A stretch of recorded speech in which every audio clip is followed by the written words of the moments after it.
Karen Fiero. I'm an Act 6 freshman here with Whitworth Cadre 11. My major is political science with a minor in Spanish on the pre-law track. As you can see, I've titled my presentation "The Importance of a Story" because throughout the development of my leadership, my story has been my inspiration to why I lead. And throughout the course of this semester in our Act 6 freshman class, this has sort of developed through my vision statement, the research that I've done, and the interviews that I've had with people, and also just the development that I've had with myself, just thinking about what I value and what I intend to do in the future. So, my vision statement. As an Act 6 scholar, operating at my highest and best, I am passionate, engaging, dependable, assertive, and a role model so that I can inspire others to reach their full potential. Over the course of the class, the assignment that we were given to search up articles about leadership and to interview leaders in our community really helped develop my vision statement. So the articles that I researched were on Pamela Rendires, Juan Escalante, and Emilio Vicente.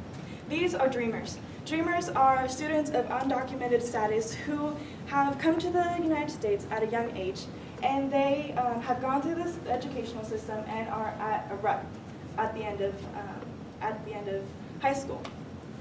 These young leaders have taken that step to fight for their rights as students in the United States, and they seek a pathway to residency in the United States. They're inspirational. They inspire the youth. They inspire those who will come after them. They inspire not only the adults, but also people who may not necessarily know what this issue is about. And they're revolutionary.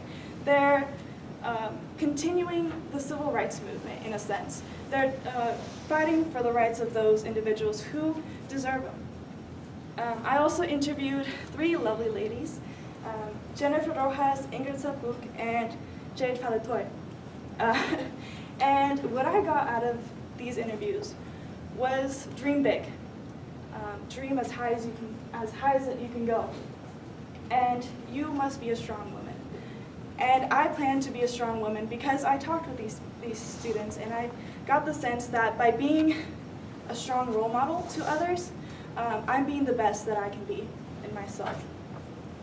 This quote from Emilio Vicente kind of summarizes what I got out of these interviews. He says, "I am my best advocate. I can change hearts and minds by telling my story." So my story. I came to the United States at the age of 5. I'm here as a dreamer, as an undocumented student. I went through the entire system from kindergarten to 12th grade at the top of my classes. I'm a full IB student. During my high school career, I became my own advocate for my rights. I was in a rut. I had no idea whether I was able to attend college afterwards.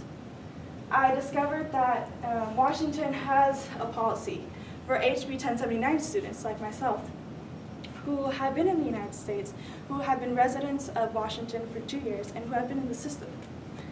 And I discovered that it was possible for me to go to college, and that opened a whole new door for me.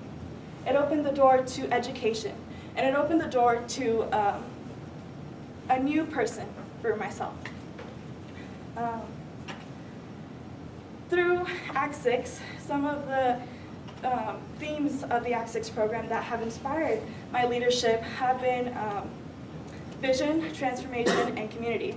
My vision is to transform the community that I am in and to make it a better place for those who will be following me in the future. Going back to my vision statement, I took out some keywords that I thought definitely described the person that I aspire to be. I'm passionate, if you can tell from how loud I'm being. I love being in front and being that revolutionary leader that will motivate you into action. I love being a role model. I want to inspire and mentor emerging leaders, those who are in high school, those who are still in elementary, who don't know their own capacity. I want to inspire them to become leaders. And I want to inspire by telling my story. I know my story, it's hard for me to foretell it, but I know that I should tell it because it's significant enough to where it can change the perspective of how people view the world and these policies as a whole. So my story at Whitworth. I plan to share my story. During the break, I went back to my mom and I was talking with her. And I was telling her, I'm having a hard time at Whitworth. It's a new environment. It's very conservative. It's a lot of these things which I'm not used to. But this is where I belong. I belong here because this is the environment that I'm going to be exposed to in the future. And I need to get used to it. And I need to power through and go beyond it. And become that strong female figure that I know I am. In life, I plan to inspire young leaders. And through that, I want to create scholarships. I'm also involved in the Gala, Dreamers Gala, which is a scholarship in progress for undocumented students. And by going into high schools and informing them of their rights. I want to be intellectually capable and opinionated as a leader in my community. I want to be a credible person, someone who you will respect, someone who deserves your respect, because I am knowledgeable. I want to be that person. I intend to go to law school. Brand new decision for me, but I think that by going to law school, I will gain that knowledge that will increase my credibility as a student. So to leave you off, there's a passage from the Bible that I read at church, which states, Jesus makes a difference in my life. When I share my story, he makes a difference in others. And I hope that's what will happen. And I really hope that by sharing my story, I can change the perspectives of other people. Thank you.